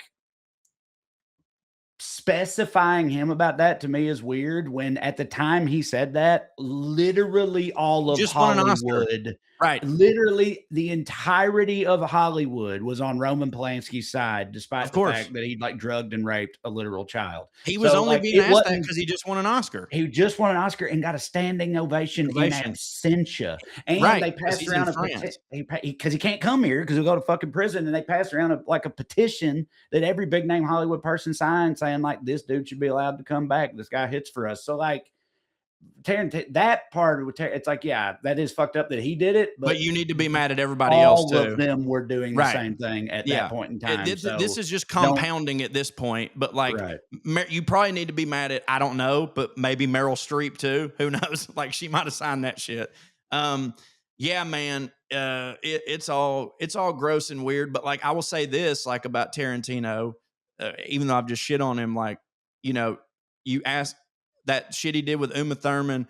There's all sorts of stories with Jamie Foxx or whatever, and but every single one of them been asked. They're like, "Would you work with him again?" And Yeah. they go, "Yep, Absolutely in a yeah, heartbeat. absolutely." Right. So like that has to count for something, Right. I that has agree. to count for Totally. something. Now, and I've said this a million times, like when he writes himself into a scene where he says the N word, it's one thing, but like the main N word stuff that he gets heat over is Django, and I'm like, I'm sorry, but y'all can miss me with that. That movie, they should have said it 20 more times in that movie, because that movie took place during a time when, if Don Johnson don't say that, I think you could make the argument that you're whitewashing history. Now he don't have to say it but in Jackie Brown, they kind of got to say it too. You know what I mean? Pulp feel like when he cast himself, just say it's like, yeah, he does have an infatuation with it, but like Django specifically, I don't know how you write that movie without saying that. You know what I mean? That's just me, a white person whose opinion doesn't matter. No, I mean, I definitely agree about Django for sure. But listen, as you know, I have a meeting starting in 8 minutes. So if you want to do airmail, we probably should start that now. If you Okay. have any airmail. If you don't have any airmail, we can just bullshit for 8 more minutes. But No. I do have airmail. I do have airmail. I'm sorry, I didn't keep up with the time. Okay. Let's see. Oh, nope, that's got links in it. Fuck that. Okay, subject line, Pusha T, Arby's. Guys, I was listening to the show and looked up Pusha T and read about his advertising exploits. Pusha T did I'm Loving It and got the one-time fee, but years later co-created the Arby's We Have the Meats with Arby's. He receives royalties for that. Wild shit. Nice. What? Nice. Good So for Pusha him. T just Fucking- called Arby's and was like, say we got the meats. Click. Yeah, right. Yeah. That's fucking hilarious. Subject line, I can easily imagine Corey stroking an ocelot and planning uniquely evil crimes. When he removes his hat, he really does look like a Bond villain. Great. Okay. So you were wanting me to free the bee, and now Yeah. Well, it's funny because I completely disagree with that, but in a way that would hit for you even less. So we're not going to get into Okay. it. From earlier You in the know that you program, turn into Alabama man when you take the hat off, in I my sure opinion. do. I You're look hard like Arn Anderson. Like that's not new to you. We've discussed no, that I for know. years. I But look like yeah, I can you tune look up a way guitar and your redder. wife. Yep. Yes, you look way redder with the hat off. Which don't hit for And me. and right, and Bond villains are, not red. No. So, They are Russian red, but yeah. from earlier in the program, one of you wondered if the word tot meant anything else besides a small child. It does. A small amount of a strong alcoholic drink, such as whiskey or brandy, a tot of brandy. I plan to have one of those in an hour or so. The booze, not the brat. But please, Corey, don't run for office. The misnamed managers will immediately form a committee dedicated to redesigning your inimitable style. I regard that as the needless destruction of an unusually creative spirit. And if something like that were to happen, well, I would just have to travel to Georgia and start slapping the relevant shitheads. Marjorie J. Birch, soon to be a minor motion picture. Oh, nice. Let's see. Okay, subject line veterans and comedy and a burger. Hello, Cho and associates, longtime citizen of this universe here. I think you two and your listeners might appreciate learning about the organization I just started working for. It's called ASAP, short for Armed Services Arts Partnership, a nonprofit that provides free art and comedy classes to veterans and their loved ones. You're correct. I am interested in hearing about this. Among other art forms, we run stand up comedy classes and workshops around the country and online, and it's all free for the participants. They're taught by professional comedians and help participants build confidence, find their people, and tell their stories in their own voices. Some of our grads have even gone on to have great careers in comedy. As a fan of y'all's and someone who sees firsthand how powerful humor can be, I think the spirit of ASAP overlaps a lot with POA. We've all got to use creativity and laughs to keep things just a little lighter in this world. If you boys or any listeners want to know more or sign up for classes, check out our website here, asapasap.org. Hey, if it's .org, it's legit. Love y'all, and as long as I've got a biscuit, you've got half. Josh. P.S. Coming to your show in D.C. next week. Hey, right on. I'll be there as you're listening to this tonight. While you're here, check out the burger at the pub and the people. It's my new favorite burger in the city, and I think you'll agree. Well, that's really cool. That's a cool organization because Lord knows our government doesn't help the fucking veterans, so I'm glad that comedians can. That's nice. That does it. By the way, I think that burger he just recommended to you, I believe comedian Matt Bergman also told me hits. So Okay. you might Double want to credentials. actually look into that. Yeah, I think that might be a thing there Okay. present. One more. Subject line jingles and history with Professor Cho. Hey there, fellas. Chief Pennsylvania correspondent Tony here. As far as jingles, how is it possible that Trae mentioned Chili's during airmail and didn't start singing, I want my baby back, baby back ribs? And I don't know if it's popular demand or if it's just me, but Professor Cho needs to come back from sabbatical. I've got a suggestion for a subject, a man named William Buckland. The best way to describe him is Timothy Dexter if he was British. I'm guessing he will be as fascinating to y'all as he is to me. Love you like chicken. Well noted. Trae, I'm texting you William Buckland right now You so ain't I can got do it. to. Oh, yeah. You want to? Okay, go ahead. Yeah, I'm texting it to you so we'll remember William Buckland for a Professor Cho. Dude, here's the thing with Professor Cho is that me and Trae, in my opinion, we have just gotten so good at bullshitting on several different topics that Professor Cho takes 45 minutes and it's just not been necessary. And you know what it is? I kind of stopped once I had a kid because it was a lot of time to dedicate to one thing. But I mean, I like the way the show goes now. But listen, trust me, and Trae can attest to this. I've got probably 25 Professor Cho's already done that I've just gone, fuck, we don't have enough time to do this. So it's not for lack of trying. It's just that we like to do more topics, and I like the way that it goes. But anyways, Trae, where are you going to be this week? Off this week, and then next week I'll be with you and Drew back at Zany's in Nashville. Well read home for the holidays. But then 2026, though, I got a ton of dates already up and posted. Sacramento, the Carolinas, I think Chicago's coming up before too long again, and just a bunch of them. So go to TraeCrowder.com and check them out, please. Hey, tonight I'm in Washington, D.C. For The Muslims Are Coming Too. And then after that, I'm in at Zany's with Trae in Nashville. Hey, by the way, this morning found out that I just jumped up to number 11 in humor on Substack. So I really appreciate y'all. CoreyWritesForYou.com. And there's a lot of people that are free subscribers, which is great. But I've got a thing going on right now, whereas if you bump up to a paid subscriber and DM me your number, I will call you and fucking thank you.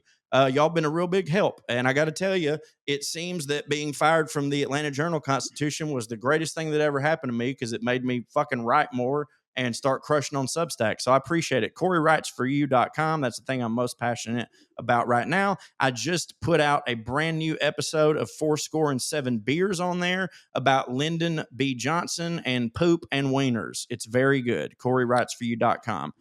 Yep. Stay fancy. I just remembered, sorry, if you're in the LA area, since we mentioned it earlier, December 15th is that Doug Loves Movies show that I'll be on, by the way. I can't remember which venue we're at, but if you look up Doug Loves Movies, December 15th. If you like the movie talk we've been doing and whatever, it's not me doing stand-up, but it's an awesome show, and that one is a great show. That one will be super rad. So if you're in the LA area, consider coming December 15th to the Doug Loves Movies Christmas special. But that's it. Stay fancy, motherfuckers. Stay fancy, motherfuckers. Here's Lydia Loveless. 1, 2, 3, 4, 1, 2, 3, 4. Royalty and rednecks are alike. They both like cutting and picking fights. Biscuits and baked beans where they don't belong. Sit on down with Corey and Trae and learn some fancy shit today. We'll laugh a little even when they're wrong. They'll take you to a magical place where if you call someone a cunt, nobody cares. They keep it debonair at putting on airs, putting on airs, putting on